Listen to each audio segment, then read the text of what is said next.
Lance, I was giving you a little bit of grief. I knew who second round pick number 54 was going to be. You went with Peyton Wilson, linebacker, 6'4", 233 pounds from NC State. Well, it's funny. I've been standing on a mountain with Peyton Wilson for a couple weeks now by myself. But I tell you what, I try to keep it based on what I see on film. And obviously some of those first-round guys are just fantastic. But when it comes to linebacker, when it comes to second-round play, there's no one better than Peyton Wilson. 138 tackles, but more it's his explosiveness. So you're going to see him on this play, comes on a blitz from the outside, and then he just runs the quarterback down. He's absolutely relentless. He can play multiple positions. He can blitz from multiple positions. He can cover multiple people. He's 6'4". He's 233 pounds. Now, everybody, when I do things with people who are really, really good at the draft, which I'm not. I like to film. I like to watch film. And I understand he's going to be 24 years old, and I understand he's had some knee injuries. But you're talking about a guy who's at elite speed. The production matches what you saw at the combine.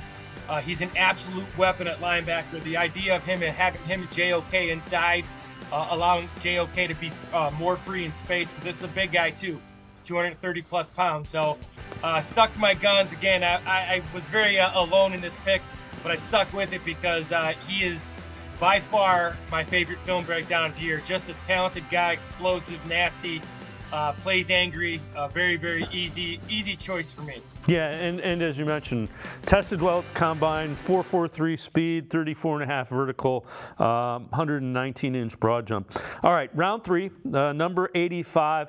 You went with Malachi Corley. I've seen some people that think he's going to be there in the third round. So take us through what you like with Corley.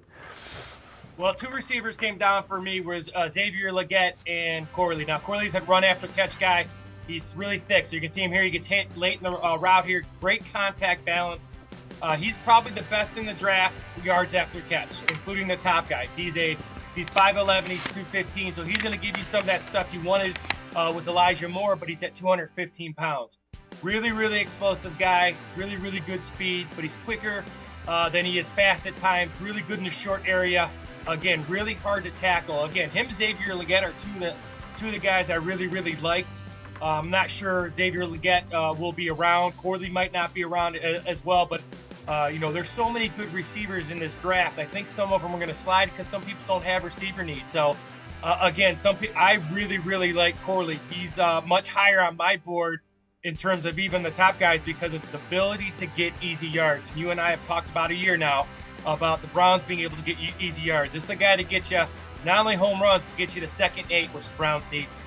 All right, round 5. So Browns don't have a pick in round 4. Round 5, pick 156. You go with a tight end, Jared Wiley, 6'6", 253 pounds from TCU. What do you like with Wiley?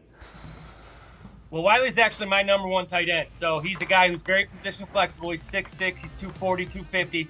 Big physical kid, really good athlete, really good ball skills, spatial awareness, can block just enough. But in the Browns offense, you talk about pin and pull. He doesn't have to be a killer. Those guys inside have to be the maulers. He has to be a good athlete, a good position blocker, and then he has to be really good in the pass game, which he is. A lot of people like Sanders out of Texas.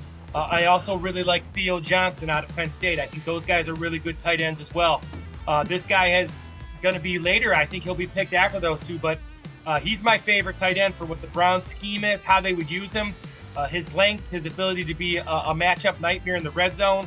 12 personnel with Njoku, with him on the opposite side. They can run the ball if it's nickel. They can pass the ball if they get regular personnel. I love this guy. I think he's a steal. Again, my favorite tight end on the board. Sanders is good too. Johnson, there's some other guys. This is my guy right here at 156.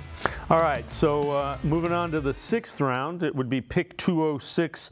You go with an offensive lineman, Nathan Thomas, 6'4", 331 pounds from Louisiana. So once I get to 5th, 6th, or 7th round, you're talking about guys with great upside and great ceilings. So you're talking about a guy who's got really, really good ability to move his feet. He's light on his feet. So my former O-line coach used to say he's a dancing bear, right? So he has really, really light feet in his pass drops. He's about as good as I've seen in space on screens. He's really nasty in the run game. He can play both guard and tackle. Here he is at guard moving his feet. just a really athletic kid. And I think when you talk about guys who, especially inside at the offensive defensive lineman, they have to be able to move their feet, and they have to be able to have a really high ceiling. So this is a guy played left tackle, played left guard. I'm sorry, you say at the left tackle here. Just a really, really good athlete that I think can play multiple positions for the Browns. Really nasty in the run game, light on his feet and pass protection, and great in screens. All the things that the Browns like. All right, so they get the lineman that you have as a succession plan, if you will, for moving forward. You know, the interior offensive line getting a little bit up there in age. Coming back in round 7, pick 227, you go defensive tackle and Gabe Hall. So that flexibility, 6'5", 291 pounds out of Baylor. What do you like with Hall? So Hall's another really raw athlete. So you can see him here. He's at number 95. He's going to extend this offensive line. He's a really strong guy. He's right there on the line of scrimmage, makes that play. What Hall gives you is a guy who, kind of Siaki Ika, the guy who can be, he doesn't have to play right away. He can learn the game. And I've always felt being at all positions, but especially offensive, defensive line, you need some years to grow into your man body, right? So it's just like when you go to college and you're an 18-year-old freshman playing against 23-year-old men. You know, these guys need to grow a little bit. If they're not going to be first-round guys who can be immediate impact guys, they need to have guys who have traits. Andrew Zaberry is a guy who likes traits. This guy's 6'5", 6'6", he's 290 to 300 pounds. He extends very well. He runs very well. He's a really raw athlete with great short area quickness. He can run straight ahead. He can change direction. He plays with violent hands.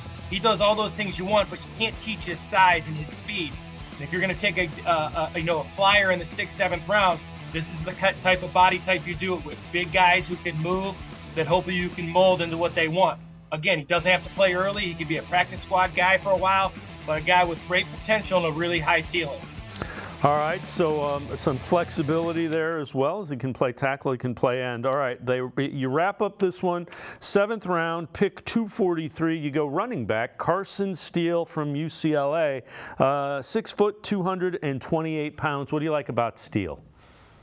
Well, he's a very violent runner. He's got good forward lean. He's got really good contact balance. He's not a home run hitter by any means. He's a chunk guy. But the NFL, with the speed of the NFL, you need chunk guys. So this is a guy in the Browns offense that can get him to second four. Probably won't break a lot of runs. I'm not sure he would be an every down back, but he has the potential to, because he can catch the ball very well. But you're talking, he's a MAC guy. I love my MAC guys. He was at Ball State in 2022, rushed for 1,500 yards. Then he goes out to UCLA, moves up, a little bit in talent-wise, and still has a very successful year, almost 900 yards.